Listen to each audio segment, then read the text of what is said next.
And clean up today in communities around Central Mass after Monday's wild weather knocked down trees and left thousands in the dark. The power is gradually being restored, but there is still a lot of work to do, especially with dangerously cold temperatures in the forecast. Our Brittany Schaefer is in Sutton, where hundreds of homes still don't have electricity at this hour. Brittany? Olivia, a subcontractor of National Grid crews, are out now working to repair down power lines here on 8 Lots Road. People who live on the road say they've been without power for more than 24 hours. No lights. Gary Roy hasn't had power since 3 p.m. on Monday. He says 4 trees fell down on his road, including this one in his yard. Today the wind blew harder than I've ever seen up here. I mean, we had like dust devils in the yard from the snow. You know, it was like swirling around.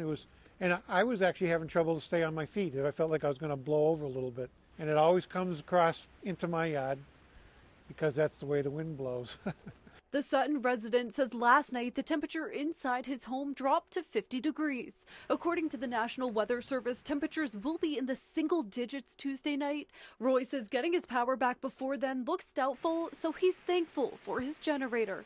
I started that up at 8 o'clock this morning because I was like, all right, my wife wants to take a shower. And, you know, we don't have anything here without electricity, so. Damian Lapierre checked out some of the damage and the reason he also doesn't have power. He had to stay with his in-laws last night to make sure his 3-week-old baby was warm. Luckily, we went to my in-laws who are the next street over, and they have a generator. So, you know, from the looks of it and the size of the trees, it makes sense that it's been a while. But you know, I would have expected it to be back on by now. Residents we talked to say they hadn't seen any utility crews by mid-afternoon. Roy says storms have brought down trees before, and losing power is common in the neighborhood, but it's not a lot of fun. When I was younger, I used to find it exciting, and now my health is not that good, and you know, it's tougher. It doesn't look like it's going to happen, but I like to see some power.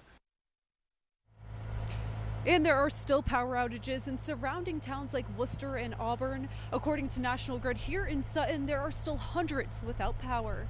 Live in Sutton, Brittany Schaefer, Worcester News Tonight.